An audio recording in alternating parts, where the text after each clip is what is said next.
Allez, bonjour à toutes, bonjour à tous. Aujourd'hui, c'est la journée mondiale des plats épicés.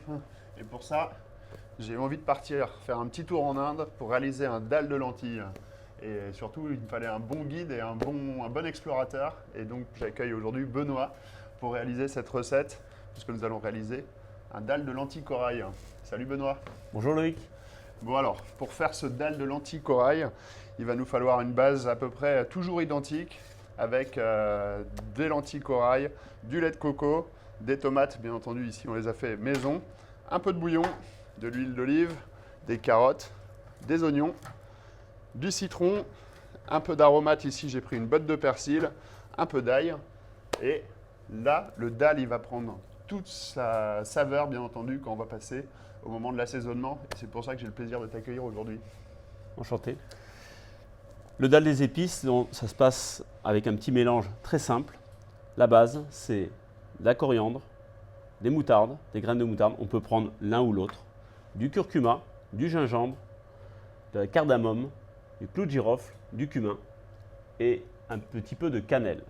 Nous allons commencer par prendre les épices de base, le curcuma et le gingembre.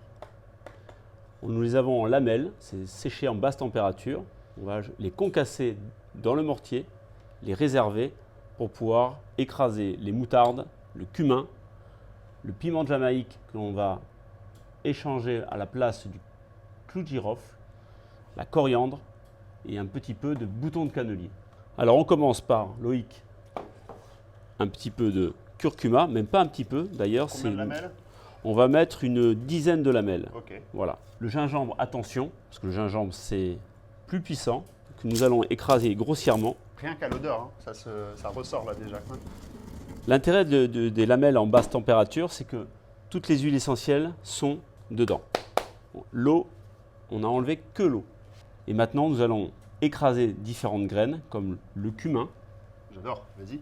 Et donc le cumin, nous allons mettre une bonne cuillère et demie de cumin au fond. Un petit peu de moutarde. Donc là, on peut prendre noir, jaune. Et on met une cuillère de chaque, généreuse, petite cuillère bien sûr. On reprend le mortier et là pareil, on écrase grossièrement. On remarque que les saveurs s'exaltent et on réserve à nouveau, voilà, dans ce petit bol. Nous allons donc après prendre la coriandre, une bonne cuillère à café.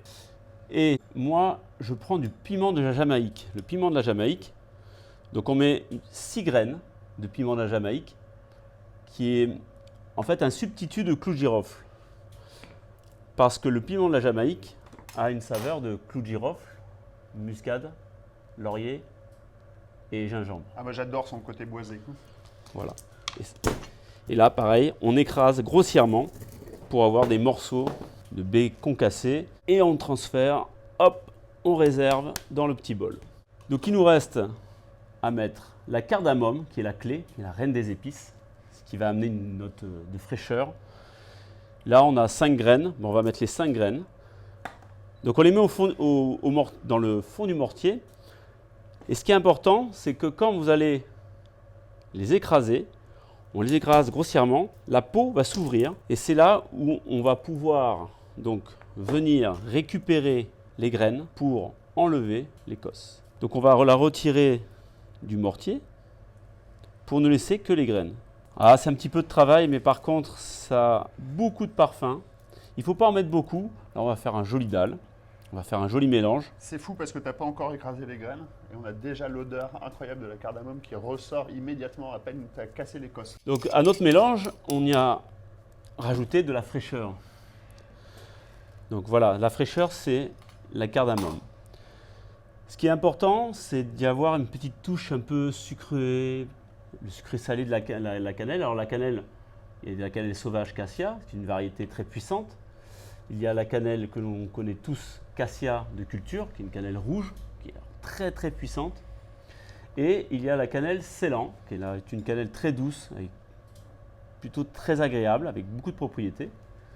Et nous, on va prendre, parce que grâce à des arbres sauvages, on peut prélever des boutons, c'est les fleurs de cannelle.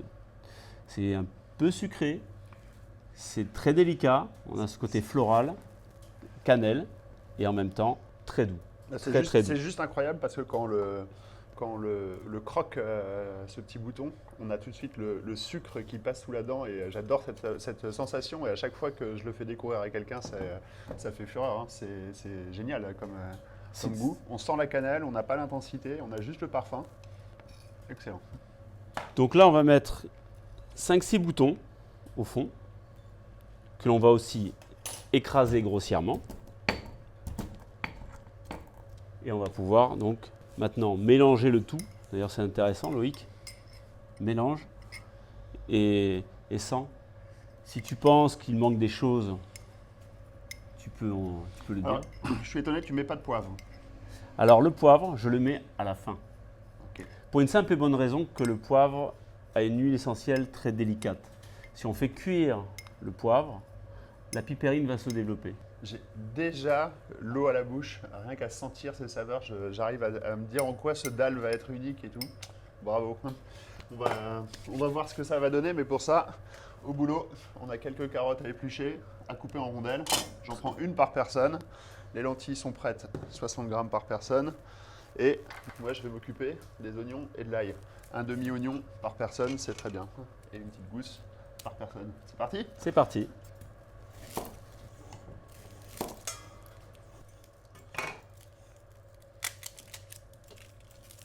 D'habitude, Benoît, quand je fais un dalle, je mets mes épices un peu à la fin, comme ça, etc. Je me débrouille, je trouve que le résultat est correct.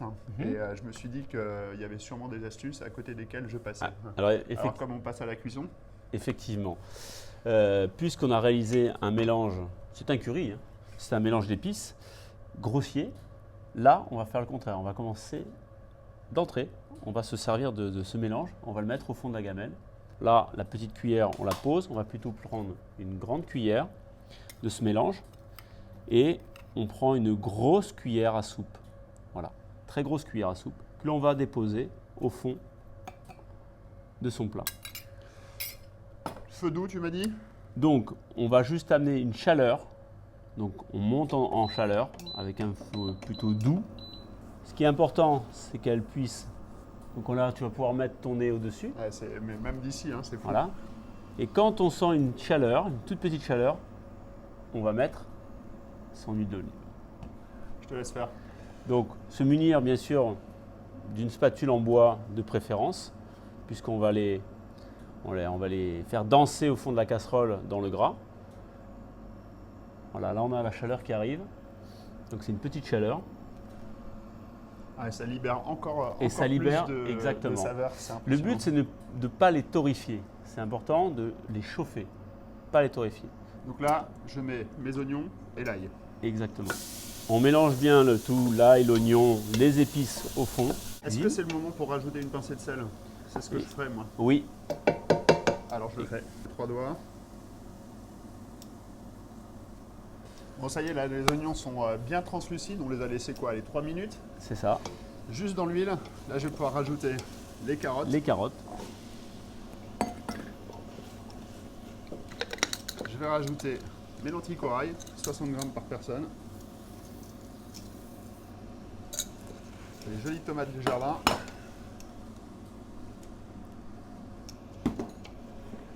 Et le lait de coco. Hop.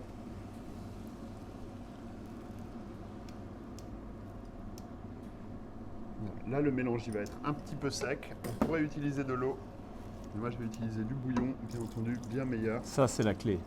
Voilà. Un petit bouillon. On va bien couvrir notre préparation. Le dalle, il doit être un petit peu liquide à la fin. C'est pas une purée. Hein. Moi, ça me semble parfait. Même au niveau du sel, au niveau des épices, ça reste délicat. Mais ce que j'adore, c'est la succession des saveurs qui arrivent en bouche. Tu sais, on a la première impression, on reconnaît clairement le dalle. Et derrière, voilà, on a le gingembre, on a plein d'autres choses qui arrivent. On a la longueur en bouche. Alors, ça va être la moutarde. Ça va être la particularité de ces épices en morceaux. Ça va être complètement différent. le bouquet va s'ouvrir et justement on va tomber, quand on va déguster, sur des petites notes différentes de toutes nos épices au fur et à mesure. On va couper le feu. On coupe le feu. Et là, dans quelques minutes, à table. On a déjà salé. Moi, je rajoute pas de sel. Je le trouvais parfait comme ça. Ah oui, on l'a goûté Et tout je à vais l'heure. rajouter un petit peu de persil. Et là, ben, ça part pour la 1. Impeccable.